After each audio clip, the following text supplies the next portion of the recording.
So today we are going to talk about supplies. Paintings, glues, papers, all the things you always wanted to ask me, you're going to know it today. I'm going to share that because I've been asked this question so many times in emails, on my workshops. It's always the question that comes all the time. So I wish I had very spectacular secret things to reveal here. It's not going to be the case. I really don't have so many things I use on a regular basis. It's really simple.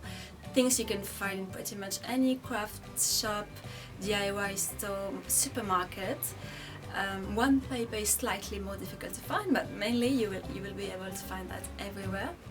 So we are going first to start with my glues.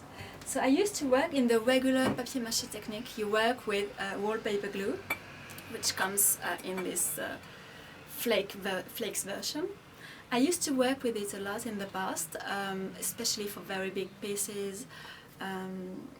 My trophies and my animal busts were made with that. Now I don't use it really very much anymore. I don't like it. I think I don't like it.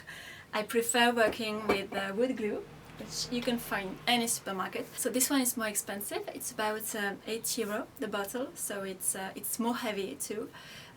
Wallpaper glue, when you use it, super light. Wood glue is not as light. It's still very light, but it's not as light. And the reason is it's super strong. It glues everything very well, super quickly. I really like it. It dries super quickly as well. For me, it has everything, really. I just wish it was organic. It's not organic. So I use it all the time for everything at every stage of the piece, for my doll houses, my characters, my very small things, everything. I work with wood glue. Then I work with paper. We are going to talk about paper.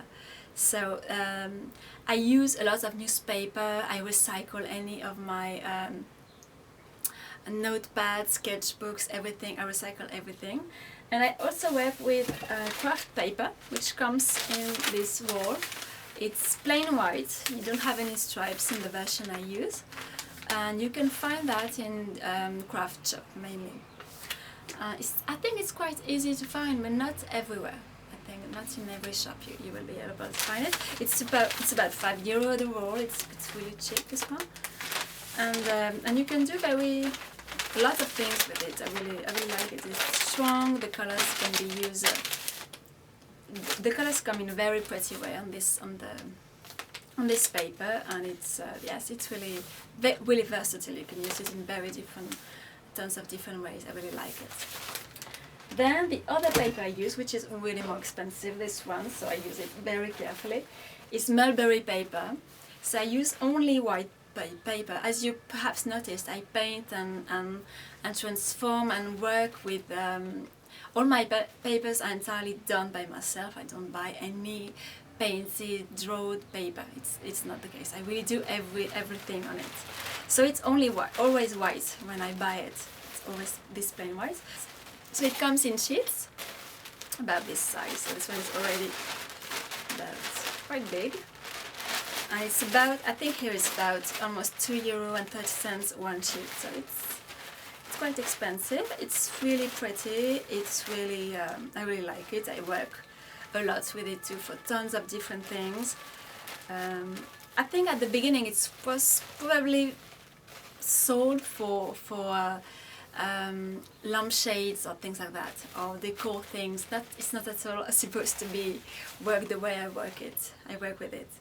So yes, it's very precious paper to me. There are tons of papers. When you go in craft shop, you see tons of papers, and I'm always asked, why don't you use this one? Why don't you use this very sophisticated paper, a bit like this, but with tons of flowers inside, of different things? I don't like them because I just like when it's white and when I can do everything I want with it.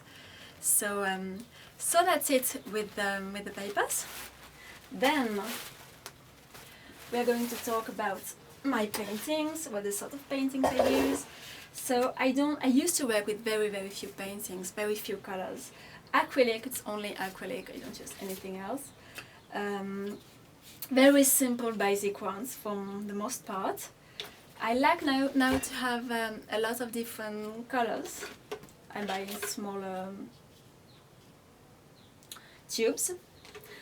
The only so it's really plain colors you can buy, not even very expensive ones.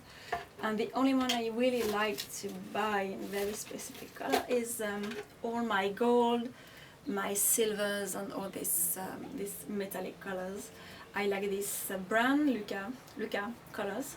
It's German, and it's this one is copper, and it's really pretty. It's really a good. It's quite expensive. This one is about 25 euro the tube, I think, about 20 euros.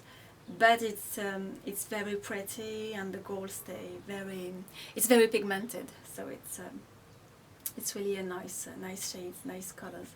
I recommend all the metallic colors in this brand. I also work with a lot of cardboards, a lot of things I recycle from notebooks, advertising, things like that. For my notepads, I really keep everything, and I recycle pretty much everything. Regular cardboard here, boxes. I think they're all useful. Their thickness, the different thickness is really useful for a lot of things. I really like to use all of this for my dollhouses, bigger pieces or smaller pieces. I also use some foam board. So this one is, I don't know if you can see, but I think they're really nice because they're very light, and I really like to use with them for my dollhouses and my very big pieces. Oh, every time I want something to be really flat. Then I have some iron wire, which I use usually some 1 millimeters and 1 thick. That's it. And I also work with these leaves, gold leaves, for when I want to give some touch of light and gold to my pieces to enhance some details. So that's it. I think you've seen pretty much everything. I don't have anything else to hide, and I'm going to come back soon with another video replying another question I've been asked. And I see you soon for my dollhouse final video. Have a very creative day.